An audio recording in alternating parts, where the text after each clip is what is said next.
जय हिंद दोस्तों, आप सभी का स्वागत है एक बार फिर से आपके अपने यूट्यूब चैनल यूनिक ज्ञान में। आज हम MA first semester political science paper 4 का चैप्टर 3 देखेंगे। इसके पहले हमने आपको 2 चैप्टर बहुत ही अच्छे तरीके से बता दिए हैं। अगर आपने नहीं देखे हो तो आप चैनल पर विजिट कीजिए, आपको प्लेलिस्ट मिल जाएगी MA first semester political science paper 4 classes के नाम से, जहां पर आपको सबसे पहले सिलेबस देखने को मिलेगा। सिलेबस हमने एक ही वीडियो में सभी पेपर का बता दिया है, जैसे कि एक वीडियो है उसमें paper first, paper second, paper third, paper fourth और साथ ही साथ प्रैक्टिकल का भी सिलेबस हमने उसमें बता दिया है। आप उससे सभी पेपर का सिलेबस जान सकते हैं। अगर आप नोट्स फॉर्म में, पीडीएफ फॉर्म में सिलेबस को या फिर जितनी क्लासेस कराई जा रही हैं उसको चाहते हैं तो टेलीग्राम चैनल अवश्य ज्वाइन करें। वहाँ पर आपको जो है ये क्लासेस जो कराई जाती हैं उसके नोट्स प्रोवाइड कर दिए जाते हैं, जिससे आपको हेल्प मिलती है रिवीजन करने में, या फिर अपना हैंड रिटन नोट्स बनाना चाहते हैं तो आप वहां से बना सकते हैं। तो आज हम देखेंगे चैप्टर 3 में लोक प्रशासन का महत्व एवं विशेषताएं। हमने चैप्टर 1 और 2 में देख लिया है। लोक प्रशासन का अर्थ हमने देखा, उसकी परिभाषा देखी, उसके विषय क्षेत्र को हमने समझा, जिसमें हमने पोस्ट कार्ड नीति को भी समझा। पोस्ट कार्ड क्या है, किस प्रकार से हमारे विषय क्षेत्र को वह व्यवहारिक रूप में या प्रशासनिक रूप में व्याख्यायित करता है, इसको हमने देखा। फिर हमने स्वरूप देखा उसका और उसकी प्रकृति को देखा, अर्थात जो लोक प्रशासन है वह विज्ञान है, कुछ विद्वान मानते हैं, और कुछ विद्वान मानते हैं विज्ञान नहीं है, और कुछ मानते हैं कला है। इन सभी बातों को हमने देख लिया है। अगर आपने नहीं देखा हो तो आप वहां से क्लासेस कर लीजिए। अगर आप चैनल पर नए हैं तो चैनल को सब्सक्राइब कर लीजिए, क्योंकि आपका सिलेबस जो है यहाँ पर कंप्लीट कराया जाएगा। और अपने दोस्तों के पास शेयर कीजिए, वीडियो लाइक अवश्य कर दिया करिए, और कमेंट करके अवश्य बताइए आपको कितना समझ में आ रहा है और कौन सी क्लासेस आपकी और चाहिए। तो चलिए देखते हैं लोक प्रशासन का महत्व क्या है और इसकी विशेषताएं क्या हैं। लोक प्रशासन के महत्व की बात करें तो किसी भी राज्य में लोक प्रशासन का महत्व उस राज्य के प्रशासन पर निर्भर करता है, क्योंकि राज्य का लक्ष्य ही प्रशासन का लक्ष्य होता है।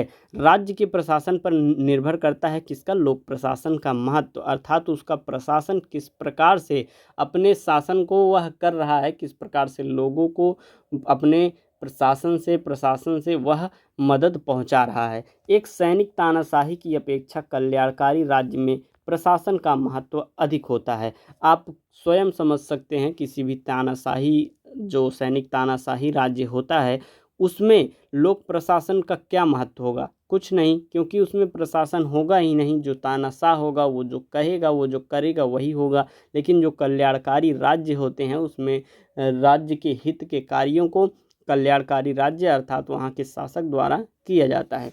प्राचीन काल में नकारात्मक राज्य के युग में प्रशासन का कार्य केवल कानून व्यवस्था तक ही सीमित था। उस समय प्रशासन के कर्मचारी स्वयं को सेवक नहीं बल्कि स्वामी समझते थे।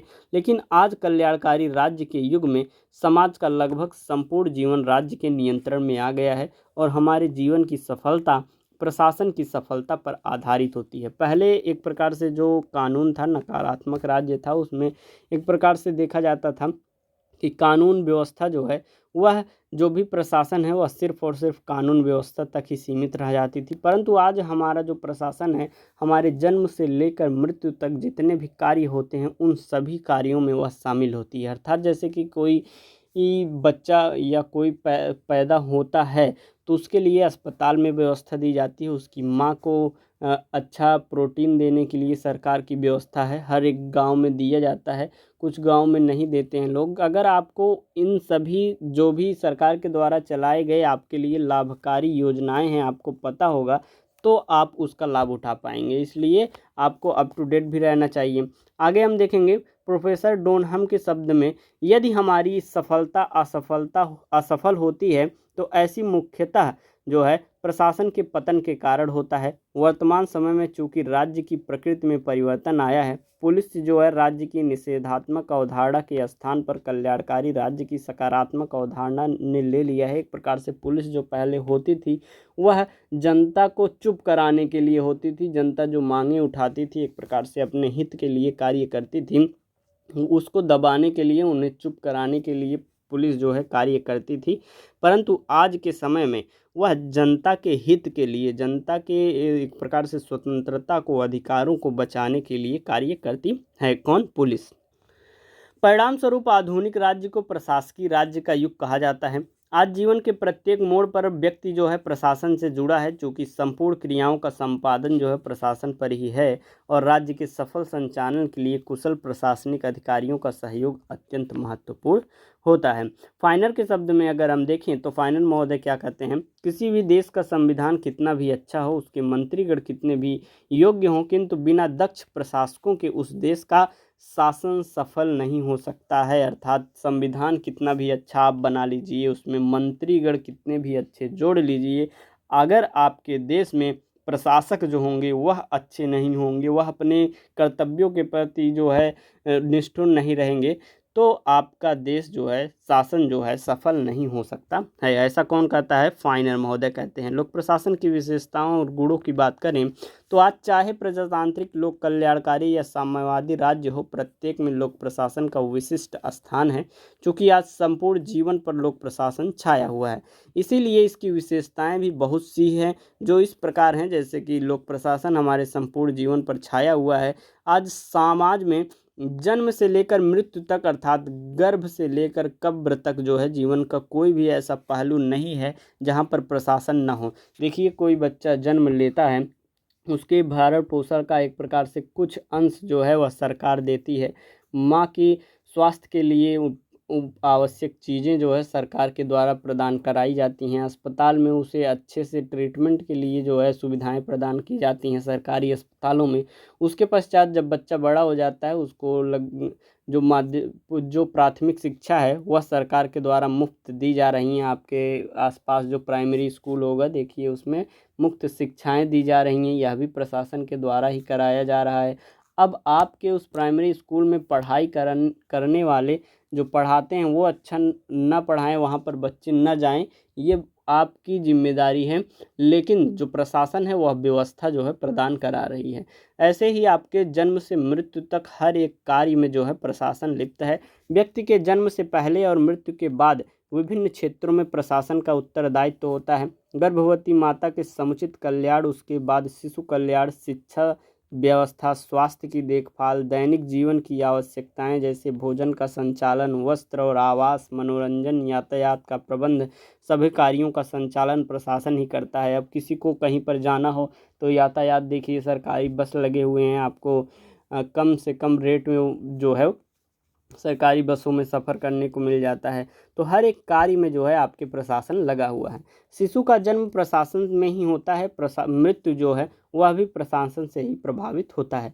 लोक प्रशासन जो है सामाजिक जीवन को स्थिरता प्रदान करती है, चूँकि जो है प्रशासनिक कर्मचारी योग्यता के आधार पर प्रतियोगी परीक्षा उत्तीर्ण करने के बाद सरकारी सेवा के लिए चुने जाते हैं और सेवानिवृत्त तक अपने पद पर बने रहते हैं। चूँकि वे राजनीति से अलग रहते हैं और अपने कार्यों के विशेषज्ञ समझे जाते हैं। प्रशासन वो होता है जैसे कि कोई भी डीएम हो, डिस्ट्रिक्ट मजिस्ट्रेट, या विभिन्न ऑफिसर्स जो हैं, जो कि पढ़ लिख कर एक प्रकार से पद को प्राप्त करते हैं। मंत्री जो होते हैं वह प्रशासन में ही आते हैं, परंतु जो मंत्री होते हैं वह कुछ समयों के लिए, 5 साल 10 साल के लिए आते हैं, लेकिन जो उत्तीर्ण होकर किसी परीक्षा को उत्तीर्ण करके सरकारी सेवा के लिए चुने जाते हैं, वह एक प्रकार से उनके लिए उनकी जो है वर्ष, उनकी जो है आयु निर्धारित रहती है कि इतनी आयु में वह सेवानिवृत्त होंगे, तो वह जो है राजनीति से अलग रहते हैं। अगर हम इसके विपरीत देखें, जो सरकारें आती हैं और चली जाती हैं, लेकिन राष्ट्र या प्रशासन का कार्य उसी अनुरूप चलता रहता है और उसका प्रभाव जो है प्रशासन पर नहीं पड़ता है। अर्थात विभिन्न सरकारें बदल जाएं, कहीं की कोई भी आ जाए, एक सरकार है उसको हटा के दूसरी आ जाए, जीत जाए, लेकिन वहाँ का जो प्रशासन है वह नहीं बदलेगा, वह एक प्रकार से उसी अनुरूप चलेगा जैसा कि पहले चलता है। उदाहरण के लिए हम देखें, 2014 में हुए लोकसभा के चुनाव में डॉक्टर मनमोहन सिंह के स्थान पर श्री नरेंद्र दामोदर दास मोदी सत्तासीन हुए, लेकिन प्रशासन अपनी जगह स्थिर रहा। लोक प्रशासन और प्रशासन में स्थिरता नई और पुरानी अवस्थाओं के मध्य निरंतर बनाए रखने के लिए आवश्यक है। प्रोफेसर फाइनल महोदय क्या लिखते हैं, वह कहते हैं कि कुशल प्रशासन जो होता है वह सरकार का एकमात्र वह आवश्यक तत्व है जिसकी अनुपस्थिति में राज्य क्षत विक्षत हो जाएगा। अर्थात प्रशासन अगर कुशल ना हो, प्रशासन को संभालने वाले अगर कुशल ना हो, तो सरकार जो है एक इसी कारण से जो है, अगर कुशल प्रशासक न हो तो राज्य छत विक्षत हो जाएगा, अर्थात राज्य जो है सुचालित ढंग से नहीं चल पाएगा। कौन कहता है ऐसा? प्रोफेसर फाइनर महोदय कहते हैं। आधुनिक सामाजिक जीवन में सुधार का माध्यम, चूंकि हमारे जीवन का कोई ऐसा क्षण नहीं है जो प्रशासन से अलग हो। प्रशासन आधुनिक सामाजिक जीवन को आधार प्रदान करता है। सामाजिक विषमताओं को दूर करने के लिए जो भी नियम बनाए जाते हैं उनको पूरा करने की जिम्मेदारी प्रशासन की है।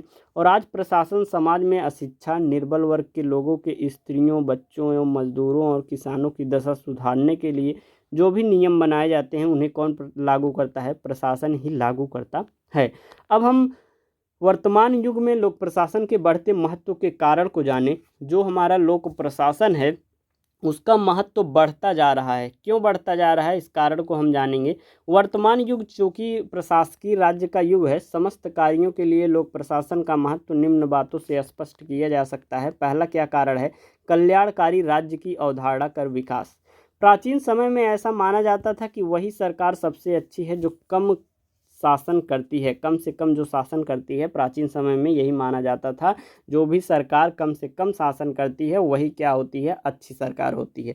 लेकिन धीरे धीरे इस नकारात्मक अवधारणा का अंत हुआ और परिणाम स्वरूप कल्याणकारी राज्य अस्तित्व में आया। कल्याणकारी राज्य के युग में राज्य का व्यापक कार्य क्षेत्र को देखते हुए आज संपूर्ण प्रशासन के लिए राज्य की प्रमुख रूप से उत्तरदायी है। आज सुधार एवं परिवर्तन से जुड़े समस्त कार्यों को प्रशासन से जोड़ते हुए लोक कल्याणकारी राज्य के दायित्व में वृद्धि हुई है। प्रशासकीय परंपरा राज्य के आधार पर लोक प्रशासन संपूर्ण जीवन से जुड़ा हुआ है। एक प्रकार से दूसरा हम देखेंगे, दूसरा क्या कारण है? औद्योगिकीकरण और नगरीकरण। वर्तमान युग में औद्योगिक प्रगति के संदर्भ में लोक प्रशासन के महत्व बढ़े हैं। औद्योगिकीकरण जो है परिणाम स्वरूप उत्पादन के लिए बड़ी बड़ी विभिन्न प्रकार की मिल, फैक्ट्री, कल कारखानों की स्थापना हुई है, जिससे उत्पादन के साधनों पर कुछ लोगों के हाथों में आ जाने के कारण जो है समाज दो वर्गों में बंट गया है। कौन कौन सा वह वर्ग है? पूंजीपति वर्ग और श्रमिक वर्ग। क्योंकि दोनों में आपसी विवाद को निपटाने के लिए प्रशासन की आवश्यकता होती है, जिसके कारण लोक प्रशासन की भूमिका प्रभावशाली हो गई है। अब किसी के बीच में अगर कोई भी विवाद होता है उसे भी कौन निपटाता है? तो लोक प्रशासन निभाता है। इस प्रकार से उसकी महत्व बढ़ गई है। और कैसे बढ़ी है? नागरीकरण के परिणाम स्वरूप रोजगार की तलाश में ग्रामीण जनता जो है शहरों की ओर भागने लगी है, जिससे शहरों की जनसंख्या में अचानक से वृद्धि होने के कारण वहां आवास, स्वास्थ्य, सफाई, बिजली, पानी आदि की समस्याएं बढ़ी हैं, जिसका समाधान जो है लोक प्रशासन को ही करना पड़ता है। परिणाम स्वरूप इसके कार्य क्षेत्र में वृद्धि हो जाती है। अब जैसे कि लोग रोजगार के लिए गांव से शहर में चले जा रहे हैं, वहां पर जनसंख्या वृद्धि होती जा रही है, वहां पर आवास, वहां पर रहने की व्यवस्था, रहने वालों के लिए बिजली की व्यवस्था, और वहाँ पर जो गंदगी फैली हुई है उसकी साफ सफाई की व्यवस्था, स्वास्थ्य की व्यवस्था, विभिन्न अस्पतालों का वहाँ पर एक प्रकार से निर्माण करवाना, ये सभी किसका जिम्मेदारी बन जाती है? प्रशासन की व्यवस्था जिम्मेदारी बन जाती है। और वह इस प्रकार से लोक प्रशासन का महत्व बढ़ जाता है। आप गांव में देखिए, शहर में ही नहीं, गांव में भी जो बिजली आपको प्रदान की जा रही है वह भी लोक प्रशासन के द्वारा दी जा रही है। आपको अगर बिजली न दी जाए तो देखिए आप कितनी समस्याएं उत्पन्न हो जाएंगी। बिजली देती है आपको विभिन्न प्रकार की सुविधाएं, स्वास्थ्य, आपके गांव में, आपके ज़िले में जो है अस्पताल का निर्माण, ये सभी कार्य कौन करता है? लोक प्रशासन के द्वारा किया जाता है, प्रशासन के द्वारा किया जाता है। नेक्स्ट हम की रीजन देखेंगे, वैज्ञानिक एवं तकनीकी प्रगति। आज वैज्ञानिक एवं तकनीकी प्रगति से उत्पादन की प्रक्रिया जटिल हो गई है। इसमें उत्पादन की समस्याओं के समाधान के लिए नए नए वैज्ञानिक उपकरणों का प्रयोग सरकारी कार्यालयों में होने लगा है, जिससे संभव हो गया है कि बड़े बड़े प्रशासकीय ढांचे तैयार करके जनसंख्याओं का निवारण किया जाए। नेक्स्ट है सामाजिक समस्याओं की बहुलता। अब समाज में इतनी समस्याएं बढ़ गई हैं और उन समस्याओं को स्वयं लोग जो है उसका समाधान नहीं कर पा रहे हैं। उसके लिए भी किसकी आवश्यकता है? प्रशासन की आवश्यकता है। आज जितनी मात्रा में समस्याएं हैं उसकी अपेक्षा उसके समाधान के साधन जो हैं कम हैं। किसी भी बड़ी समस्या के समाधान के लिए विकास प्रणाली और प्रशासकीय सुधार के लिए प्रशासन ही उत्तरदायी होता है, अर्थात वही जो है इन सभी समस्याओं का हल करता है। संदर्भ में हम जाने तो प्रशासन पंचवर्षीय योजनाओं को क्रियान्वित करता है, समस्याओं को समाधान के लिए नवीन नए उपकरणों की स्थापना करता है। अब जैसे कि हमारा देश आज़ाद हुआ, भूख उस समय गरीबी थी, गरीबी हटाने के लिए और सिंचाई करने के लिए, विभिन्न औद्योगिकरण करने के लिए, विभिन्न कार्यों को विकास करने के लिए पंचवर्षीय योजना का एक प्रकार से जो है प्रशासन द्वारा चलाया गया, जिससे इन सभी समस्याओं का समाधान हो सके। तो विभिन्न विभिन्न योजनाएं बनाकर जो है प्रशासन हमारे समाज में जो व्याप्त समस्याएं हैं उनका समाधान करती रहती है। नेक्स्ट हमारा है युद्ध का बदलता रूप। आधुनिक युग में लोक प्रशासन के संदर्भ में युद्ध के स्वरूप में परिवर्तन आया है। पहले युद्ध सैनिकों द्वारा लड़ाई के आमने सामने मैदान में लड़ा जाता था, किंतु आज इसमें संपूर्ण जनता प्रभावित होती है, युद्ध के लिए जागृत करता है और इसीलिए युद्ध के बदलते स्वरूप में भी प्रशासन का दायित्व तो बढ़ा है। अगर जो प्रशासन है वह अपने बाहरी जो भी संबंध हैं उसको अच्छे से ना संभाले रहे, अपने आप को मजबूत ना किए रहे, तो कोई भी देश एक प्रकार से हमला कर सकता है, युद्ध का एक प्रकार से बन सकता है, युद्ध होने लगेगा तो जनता पर उसका बुरा प्रभाव पड़ेगा। इसलिए उससे भी बचने के लिए कौन जिम्मेदार है, कौन एक प्रकार से जिम्मेदारी लेता है, वह है प्रशासन। अगला है दैवीय प्रकोप। प्रायः देश की जनता को बाढ़, सूखा, महामारी, भूकंप समय समय पर मानव जीवन को प्रभावित करता रहता है।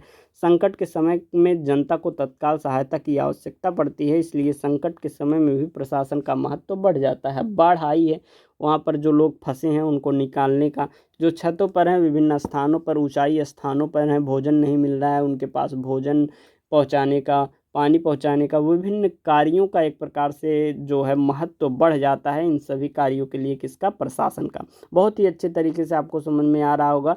नेक्स्ट हम देखेंगे मुख्य कार्यकारिणी की अकुशलता एवं अनुभवहीनता में भी प्रशासन का महत्व कैसे बढ़ता है। इसके कारण मंत्रीगण जब विधायिका की सदस्यता के लिए जब चुनाव लड़ते हैं तो उनके लिए कोई शैक्षिक योग्यता का निर्धारण नहीं होता और न ही कोई प्रशिक्षण दिया जाता है।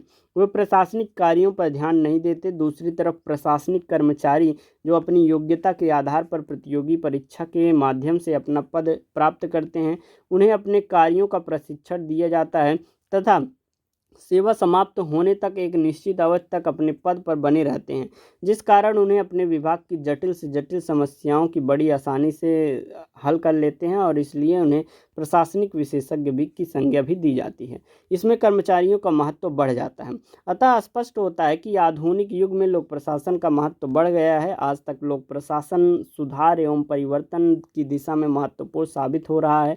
परिणाम स्वरूप प्रशासकीय राज्य में के युग में बड़ा ही प्रभाव स्थापित हुआ है। इसीलिए डॉक्टर फाइनर ने लिखा है कि लोक प्रशासन सभ्य जीवन का रक्षक मात्र ही नहीं बल्कि वास्तविक सामाजिक न्याय और परिवर्तन का साधन बन गई है। अब देखिए, अगर जैसे कि जो भी मंत्री होते हैं वह उनके लिए कोई भी ऐसी शिक्षा की आवश्यकता नहीं होती है, उनसे कोई डिग्री नहीं मांगी जाती है, ना उनके लिए कोई परीक्षा होती है। बस वह अपना एक प्रकार से जनता में अपना मान बढ़ाते हैं, विश्वास लोगों को दिलाते हैं और चुनाव जीत जाते हैं और मंत्री परिषद में आ जाते हैं। लेकिन जो वहाँ पर प्रशासन के रूप में होते हैं, आप देखे होंगे लगभग मंत्रियों के पास भी जो प्रशासनिक लोग रहते हैं, शिक्षित लोग रहते हैं, उनके कार्यों का निर्धारण करते हैं, विभिन्न जो समस्याएं हैं उनका हल बताते हैं और वह सीधे हल बताते हैं उन मंत्रियों को और वह जो है उसको उस प्रकार से हल करते हैं। अर्थात जो प्रशासनिक अधिकारी हैं वह कार्य अपना कर लेते हैं, कोई भी समस्या आए उससे अच्छे से उसका निवारण कर देते हैं। इस प्रकार इन सभी कारणों से आपको पता चला कैसे लोक प्रशासन का महत्व धीरे धीरे बढ़ता जा रहा है और आपका चैप्टर यहीं पर होता है समाप्त। अगर आपका कुछ भी डाउट हो तो आप कमेंट करके पूछ सकते हैं। दोस्तों के पास अवश्य जो है वीडियो को शेयर कीजिए और एक कमेंट अवश्य कीजिए, एक लाइक कीजिए, जिससे हमें पता चले कि आपको इन क्लासेस की ज़रूरत जो है आप इसकी पढ़ाई कर रहे हैं और आपका जो अलग अलग पेपर है, पेपर 4 मान लीजिए कराया जा रहा है, पेपर फर्स्ट सेकंड थर्ड ये क्लासेस भी जल्द ही आपकी स्टार्ट होंगी, इसलिए चैनल पर बने रहिए, दोस्तों के पास शेयर कीजिए। टेलीग्राम चैनल अवश्य ज्वाइन कीजिए, वहाँ पर जो भी है आपको नोट्स दिया जाता है या फिर आपके यूनिवर्सिटी से रिलेटेड कोई भी एक प्रकार से नोटिफिकेशन आ जाता है वह भी वहाँ पर भेज दिया जाता है, आपके लिए हेल्पफुल हो जाता है, जैसे जानकारी वहाँ पर मिलती रहती है।